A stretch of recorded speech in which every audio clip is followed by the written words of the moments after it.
Goeiedag, ek is Gerard van die kerk saam met jou op reis deur die Bybel in 1 jaar.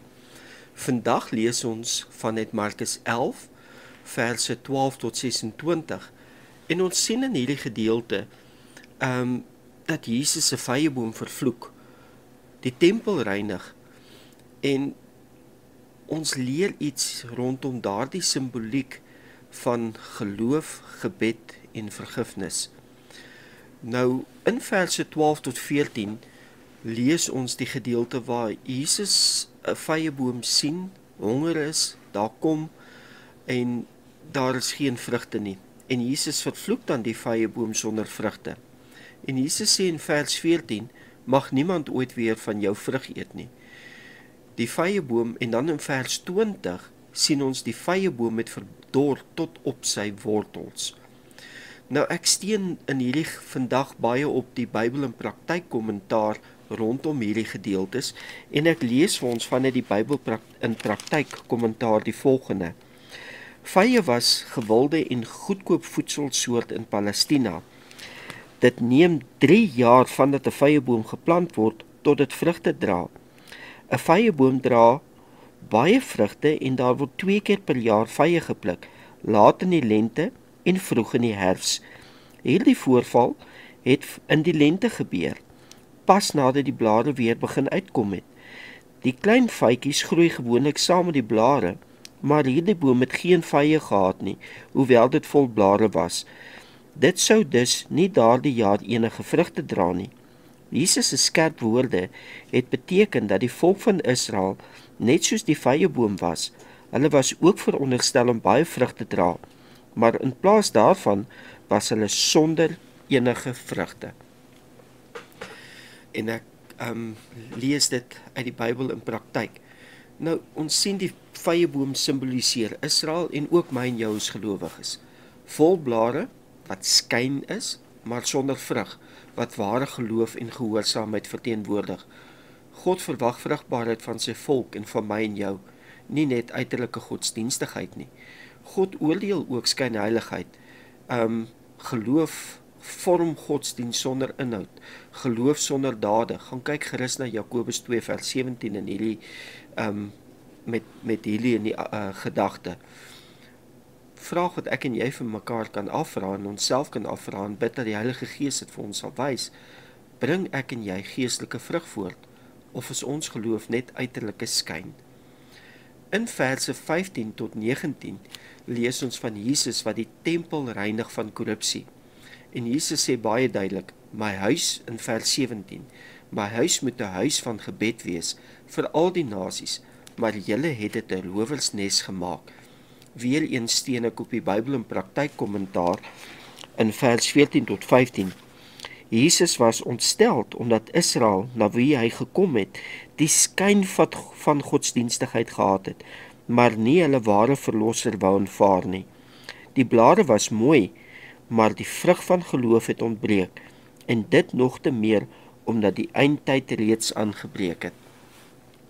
So ons sien hier iets van my en jou harte.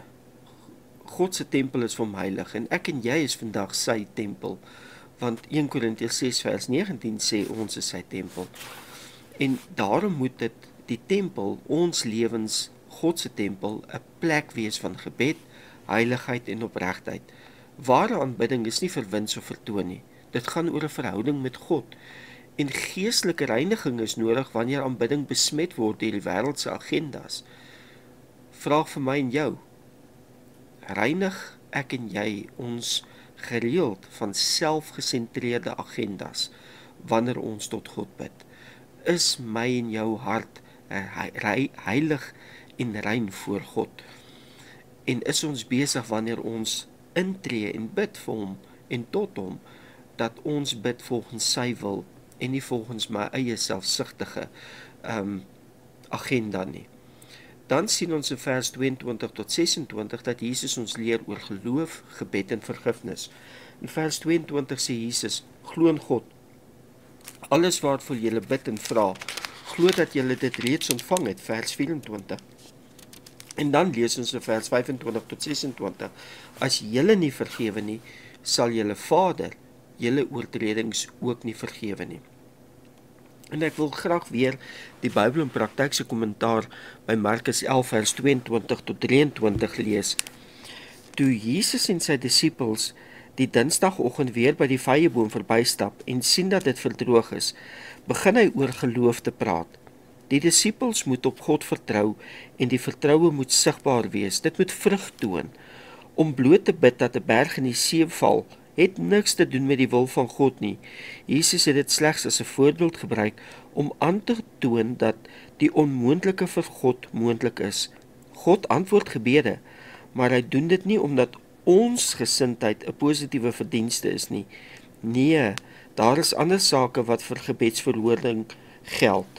Eerstens, ons moet in geloof aan God vashou. Tweedens, mag ons nie 'n grief teen iemand anders hê nie. En derdens, mag ons nie uit selfsug bid nie. Om effektief te kan bid, moet ons 'n vaste geloof hê in God. 'n Gelowige gebed beteken dat jy in jou gebed God se wil soek.